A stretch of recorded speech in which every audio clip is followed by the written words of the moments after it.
Shalom teman-teman, nih sekarang kita udah ada di dalam rumahnya Pak Tono. Halo. Ya, halo. Gimana kabar? Baik, baik. Baik, ya. Puji Tuhan, rumahnya juga enak banget, adem.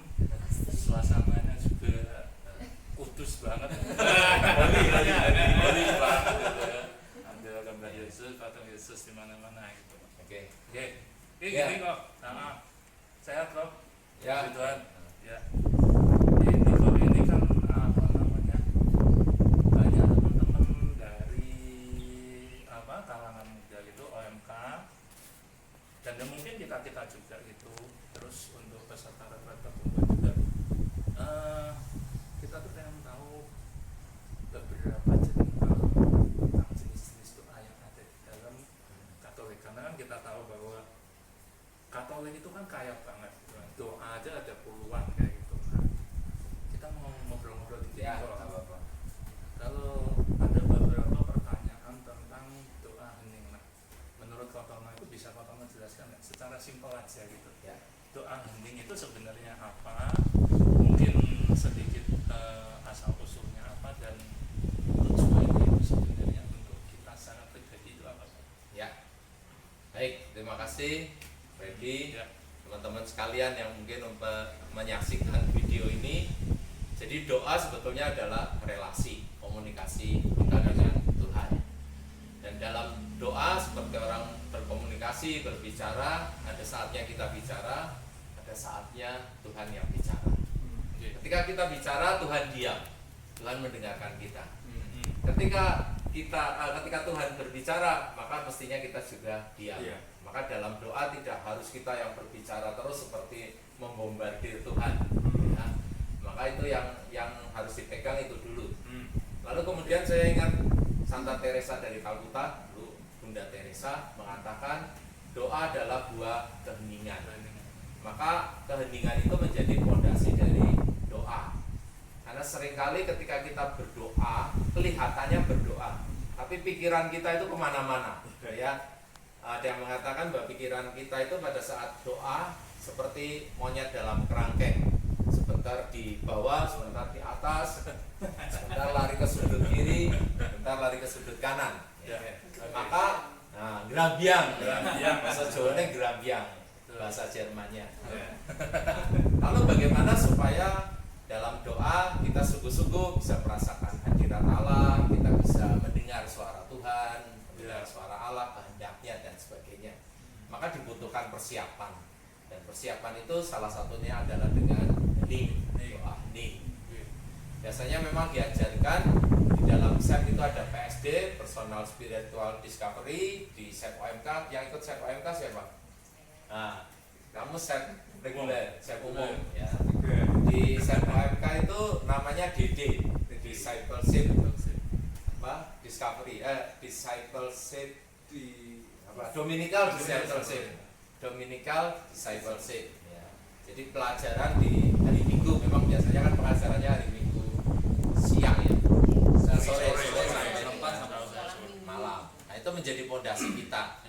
Fondasi kita dalam doa, fondasi kita dalam karya-karya pelayanan kita, atau nanti mau memimpin pujian penyembahan dan sebagainya, membawakan renungan dan seterusnya. Maka perlu dibangun dulu fondasinya. 30% dari satu bangunan rumah, karena saya pekerjaan saya sehari-hari membangun rumah, itu anggaran kita habiskan untuk fondasi. Kalau tidak, nanti rumah sebagus apapun runtuh. Juga karya-karya pelayanan kita, hidup spiritualitas kita. Maka memang perlu untuk kita sama-sama belajar atau sama-sama berlatih dalam doa hening. Kira-kira begitu untuk tujuan dari doa hening, mempersiapkan diri kita untuk latihan rohani yang lebih dalam lagi. Sehingga kalau kita berdoa sungguh-sungguh, nanti buahnya juga kita mengalami damai sejahtera, kita mengalami hadirat Tuhan sebenarnya. Luar biasa ya. Ya. Terus gini kok, ada juga pertanyaan dari beberapa orang muda gitu ya. Bisa kalau doa hening itu identiknya dengan salah satu kayak Kotono bilang tadi, pikiran gerambiang. Terus kedua, lanjut dalam arti ya kebablasan misalnya ngantuk. Nah, itu adalah hambatan-hambatan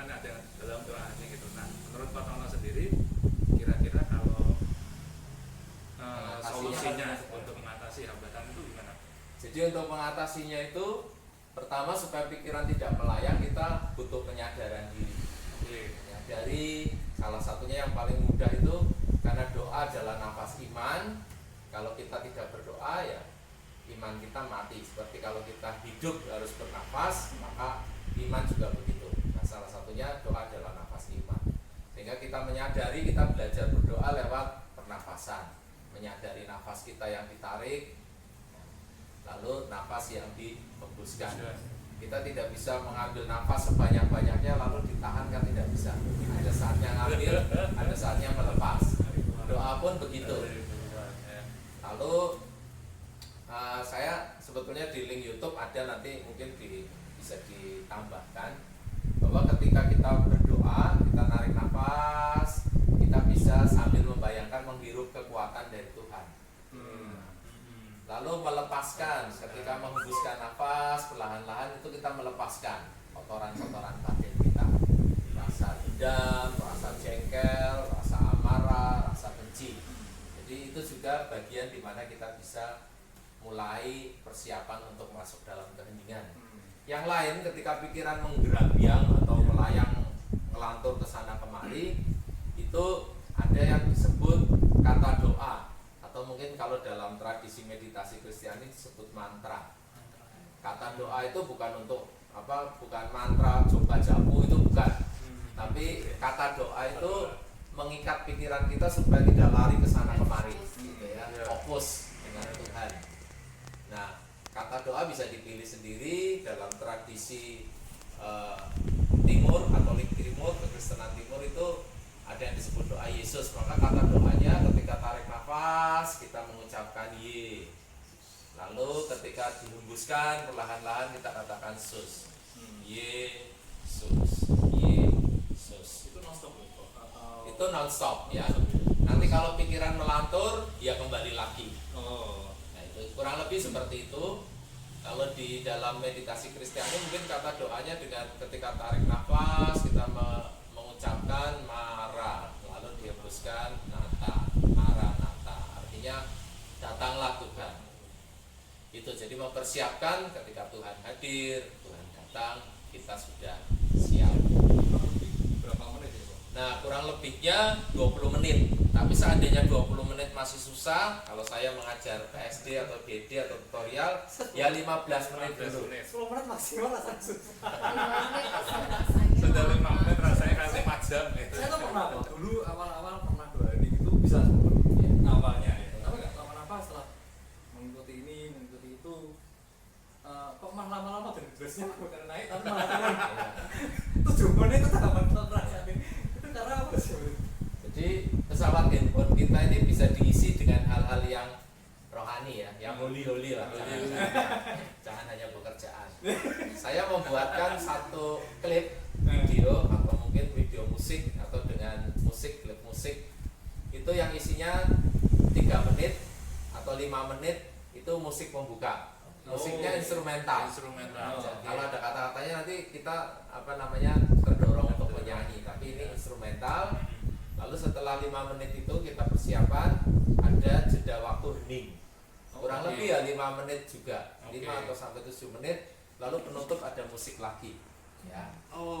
Jadi membantu ya. itu membantu. Setelah musik selesai kita bisa tutup dengan kemuliaan dan sebagainya. Nah, kita disiplin.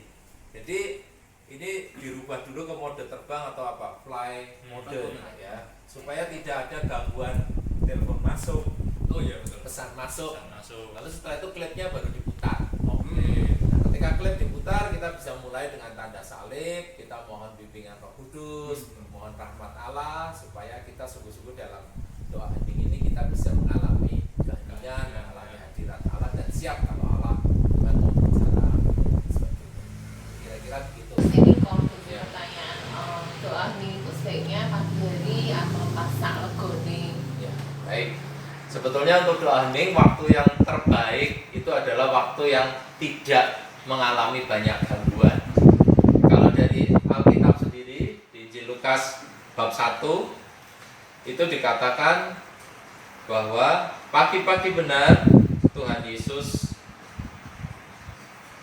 bangun, lalu mencari tempat yang hening untuk berdoa. Nah, jadi Tuhan Yesus sendiri saja mencari waktu, mencari tempat yang hening untuk berdoa. Nah, apalagi kita yang baru belajar, pasti suasana situasi akan sangat mengganggu. Syukur kalau bisa misa pagi itu kan enak, 5:30, paling hanya setengah jam, jam 6, lalu kemudian dilanjutkan dengan doa hening di depan tabernakel. Kalau seandainya jauh dari gereja atau mungkin gerejanya lokasinya berlawanan dengan ke kantor dan sebagainya, ya boleh saja di kamar, tapi ambil waktu sehingga bisa hening. Mungkin itu yang perlu diperhatikan. Tapi ada yang misalkan setelah bekerja atau pada saat istirahat siang, silakan. Jadi cari waktu yang terbaik yang tidak mengganggu. Terus kan selama ini berarti kira-kira buat kami ini, biar kami itu termotivasi untuk doa ini, manfaatnya yang dirasakan tuh apa sih? Ya, jadi karena dalam doa ini kan kita belajar untuk tidak reaktif, belajar untuk sabar, belajar untuk disiplin, setia. Jadi kalau tadi 15 menit, saya mau ambil 15 menit atau saya ambil 20 menit, maka sebelum alarm bunyinya 20 menit selesai, saya tidak akan berhenti untuk berdoa. Dan dengan demikian, kalau seandainya ada situasi, persoalan, masalah, keadaan yang tidak kita harapkan terjadi, refleksnya adalah kita tidak reaktif, tidak langsung emosinya naik. Biasanya begitu. Ya, terkontrol. Karena ketika doa ini kan kita tarik nafas. Yes, lepaskan Yesus. Yesus. Lalu ada satu situasi yang mungkin tidak kita harapkan terjadi. Itu biasanya tubuh kita bereaksinya tidak normal. Langsung nafas menjadi seperti memburu. Lalu jantung kita detaknya juga ada peraturan. Ketika kita sadar itu, kita bisa langsung tarik nafas. Yesus, lepaskan Yesus. 8 kali saja kita mulai tenang, jantung kita detaknya juga mulai teratur. Dan setelah itu, apa yang mau kita ambil? Karena dalam keadaan kacau, situasi yang kacau, kalau kita ambil keputusannya pasti salah, pasti kacau. Nah, itu salah satu manfaatnya, buahnya. Lalu di sisi lain, ketika pikiran menjadi tenang, kita tidak mudah sakit. Sekarang lagi virus corona di mana-mana. Ini perlu. Karena dalam keheningan ada kesembuhan. Dalam keheningan metabolisme tubuh kita juga diatur.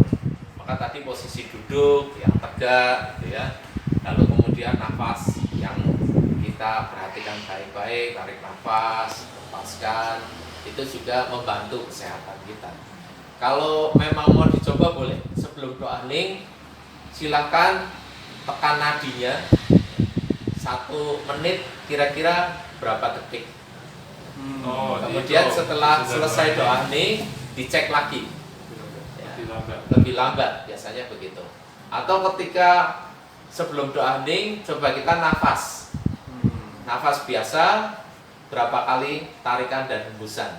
Setelah doa hening selama 1 menit, biasanya nafas kita akan menjadi lebih panjang. Itu salah satunya.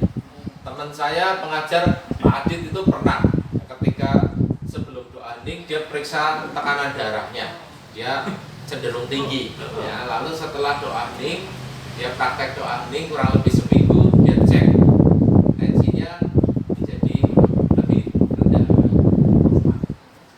Tapi ya pola makan ya tetap diatur, jangan tetap makan yang dilarang, mencoba. Kira-kira buahnya seperti itu. Jadi gini, inti dari doa hening itu berarti kita betul-betul belajar berserah kepada Tuhan, jangan mengabaikan apa yang pikiran-pikiran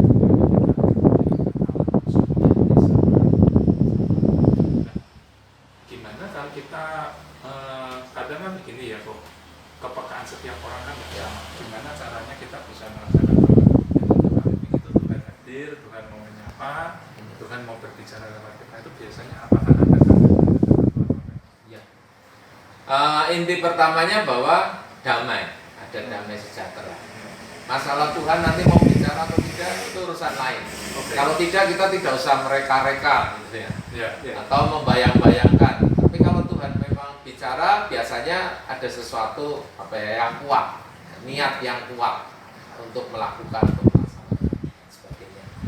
Lalu yang kedua, dalam doa hening itu, seandainya Tuhan tidak bicara atau kita merasa tidak mendapat apa-apa pun tidak apa-apa, kita dapat ketekunan, dapat kesabaran.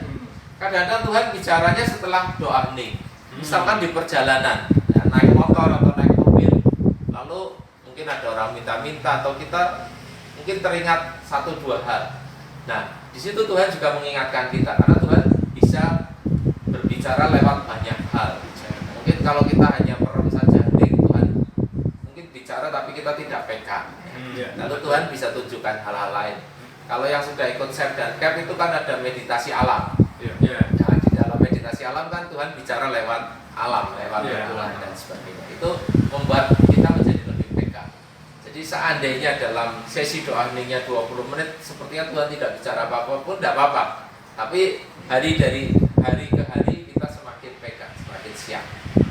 Dan itu nanti untuk berikutnya ketika kita membaca firman, membaca sabda dan sebagainya, nanti kita bisa merasakan bagaimana Tuhan menyapa kita secara pribadi atau berbicara dalam hati kita secara pribadi. Kira-kira begitu. Untuk membedakan kalau itu dari suaranya Tuhan pas Roh Kudus dengan suara batinnya kita sendiri itu gimana? Kadang kan kita tuh pernah ya nggak dengar suara-suara, tapi kan kita nggak tahu ini suara dari hati sendiri atau memang dari Tuhan, kan kita nggak belum bisa bedakan gitu. Ya, Cara membedakan. Rasul Yakobus mengatakan kalau suara dari Tuhan itu murni. Buahnya damai sejahtera, sukacita, kasih, dan kebaikan untuk sesama. Nah, bedanya dengan diri kita, kalau diri kita maunya kebaikan untuk diri sendiri. Kalau suara Tuhan kadang-kadang buat diri sendiri tidak enak, tapi buat orang lain enak. Nah, itu yang membedakan. Ya, kira-kira kalau mau kalau ini Tuhan minta supaya saya nonton, buat kesenangan sendiri. Saya tidak persekutuan doa dulu. Saya tidak misalkan itu kan hanya untuk kesenangan. Pasti itu bukan dari Tuhan, dari kita sendiri. Bukan dari Roh Kudus, tapi dari Rohku dewi. Kira-kira begitu. Pada waktu saya pernah doa ini kok. Kadang badannya ngerasa bergetar ya.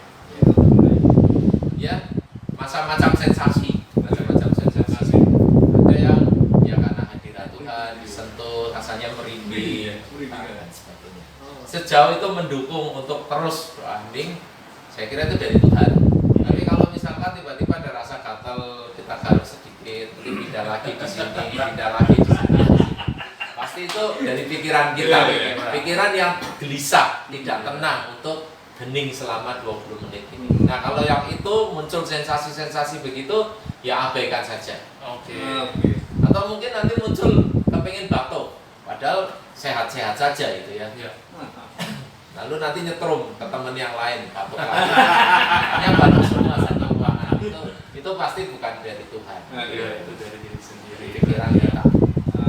Jadi doa hening itu lebih basic dulu sebelum kita kayak mau baca kitab suci. Iya. Kayak, Karena menjadi pondasi. Kalau kita pemrungsung pikiran masih kemana-mana, baca kitab suci juga tidak dapat apa-apa. Betul. Iya, betul. Jadi lebih pada dalam tanda petik seperti pengkondisian. Maka tadi saya bilang pondasi untuk hidup. Pondasi. Ini kalau ada pertanyaan lagi yang biasanya dari beberapa orang itu yang menanyakan bahwa ada lagi yang istilahnya kita meditasi Kristiani. Meditasi Kristiani sebenarnya secara umum apa sih kok, dan bedanya itu dengan doa hening itu apa? Ya, meditasi Kristiani mirip dengan doa hening yang kita yang saya sering ajarkan di PSD atau di DD. Hanya kata kuncinya mereka ketika menarik nafas, mereka mengucapkan marah, lepaskan lalu nata. Jadi marah, nata, marah, nata. Lalu mereka juga disiplin dengan 20 menit. Jadi dari awal sampai akhir 20 menit hanya mengucapkan maranatha. Lalu untuk lebih dalamnya lagi mungkin ada kelompok doa meditasi Kristiani yang mungkin kalau misalkan mau ditanyakan mereka bisa menjelaskan dengan lebih baik. Tapi itu jadi juga bagian dari kekayaan gereja Katolik. Manfaatnya sendiri bedanya sama nanti itu Hampir sama. Ya, hampir sama. Jadi penguasaan diri secara emosional dan sebagainya, kita menjadi lebih sabar, lebih tenang dan seterusnya, hampir sama. Buat doa. Berarti itu kemarin tinggal pilihan sendiri ya, Bu. Kita mau doa ini atau mau doa nama-nama dia doa Yesus seperti itu. Meditasi Kristiani. Ya, tinggal panggilannya. Kalau yang tadi saya jelaskan mirip dengan doa Yesus juga. Itu juga tradisi yang sangat kuno. Kalau mau dijelaskan lagi doa Yesus juga macam-macam mantranya. Bisa Yesus, Tuhan Yesus kasihanilah kami juga bisa. Dan itu berulang-ulang. Ya, itu berulang-ulang. Jadi pilih satu kata doa dan konsisten dari awal sampai akhir. Jangan Yesus Yesus di tengah-tengah Maranatha, Yesus lagi kacau. Itu sih. Ya. Saya belum tahu ya. Jadi kalau mau coba, ya coba di sesi lain lagi. Gitu. Jadi supaya tidak kacau. Jadi dari awal kita mau konsisten, mau ambil apa, setelah selesai, ya besok mau coba lagi yang lain, silakan ya. Kira-kira. Nah, kata-kata meditasi itu kok kayaknya kurang identik dengan Katolik. Jadi kayak yang di seberang itu kok ya ada meditasi. Iya. Apakah maksudnya kok kata-katanya sama, tapi prosesnya atau gimana bisa tahu? Ya, jadi meditasi sendiri kan sebetulnya bahasa Latin dari medi dan stare atau state. Jadi kita mau medi itu kan tengah, state itu kan tinggal. Kita mau tinggal di tengah-tengah, mau fokus, mau pusat. Nah, tinggal berpusatnya kepada siapa. Gitu. Kalau di ya mungkin di agama lain atau di kelompok lain ada meditasi kesehatan, ya tujuannya untuk sehat. Ada yang tujuannya untuk mengosongkan pikiran. Ya sudah ya untuk bisa mengalami kekosongan, kehampaan. Dan mungkin buat yang iman lain, agama lain bahwa kekosongan itu yang tujuannya. Tapi buat kita tidak. Kosongan, kehampaan itu mengosongkan diri dalam rangka mempersiapkan Tuhan sendiri yang akan mengisi. Intinya begitu. Jadi supaya tidak bias dengan yang lain-lain. Atau ada meditasi supaya dapat kekuatan. Nah, itu sampai ritual dengan memanggil roh dan sebagainya itu tidak. Jadi nanti malah bisa tersesat. Ya. Pun namanya. Kira-kira begitu. Jadi batasan kita hanya untuk mempersiapkan diri supaya dalam latihan rohani, hidup rohani selanjutnya atau mungkin membaca kitab suci dan sebagainya kita menjadi semakin PK dengan gerak ilham Roh Kudus sendiri. Kira-kira begitu. Berarti gini loh, apakah doa hening itu termasuk dalam meditasi, salah satu jenis meditasi atau bagaimana? Ya, dalam Lectio Divina pun kan ada meditasi. Ya. Tapi di sana kita merenungkan kitab suci. Artinya daripada pikirannya gerambiang ke sana kemari, ya kita ikat dengan membayangkan atau merenungkan kisah-kisah dalam perikop kitab suci. Lalu kemudian kita tangkap maknanya untuk kita sehari-hari apa kita tarik. Kira-kira begitu. Tetap dibantu dengan yang suara-suara yang punya tadi yang butuh hening atau enggak? Boleh kalau membaca kitab suci lalu ada background musik supaya lebih hening, tapi background musiknya ya sayup-sayup, jangan sampai terlalu dominan gitu. Tapi fokusnya ya dengan kitab suci di Lectio Divina ya. Nah, untuk selain kita ingin mendengar sapaan Tuhan Yesus itu, selain doa hening sama meditasi ini, kira-kira ada yang lain enggak ya? Saya kira ya hanya itu saja. Nanti selanjutnya kan kita berproses. Memang ada, misalkan ketika kita memejamkan mata, lalu seperti diingatkan kembali trauma-trauma masa lalu, itu ada yang seperti itu. Sehingga ada orang yang tidak berani menutup mata. Nah, itu lalu kemudian bisa dibantu dengan memandang salib, memandang gambar Yesus gitu. Dan kemudian ya yang terbayang apa?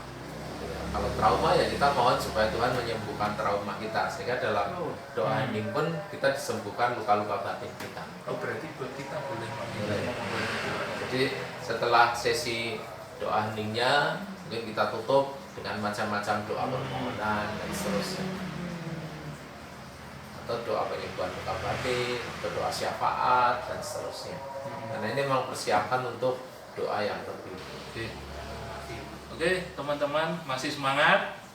Ya, masih juga masih ya. Ini bincang-bincang santai kita kali ini dengan narasumber Pak Tono yang sekarang wakil koordinator umum ya, Ya, wakil koordinator umum. yang pengalamannya tentu tidak diragukan lagi, dan saya yakin dari teman-teman, terutama dari kita juga ini, kita juga banyak memperoleh ilmu-ilmu baru, tambahan tentang apa itu meditasi Kristiani, apa itu doa hening. Tapi semua ilmu ini juga tidak akan ada artinya kalau kita tidak mempraktekkannya. Jadi di sisa waktu di waktu 2 minggu ini, mari yuk kita sama-sama belajar untuk mempraktekkan doa hening, doa meditasi di dalam kehidupan kita sehari-hari, supaya efeknya juga nanti akan ke kita, supaya kita juga lebih sabar, kita lebih tangguh, kita lebih tidak gampang khawatir gitu ya, terutama dengan banyaknya berita-berita negatif dan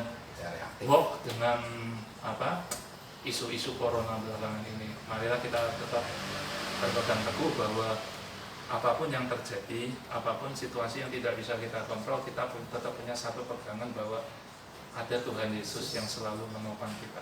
Oke, sekian dari kita teman-teman. Tuhan Yesus memberkati.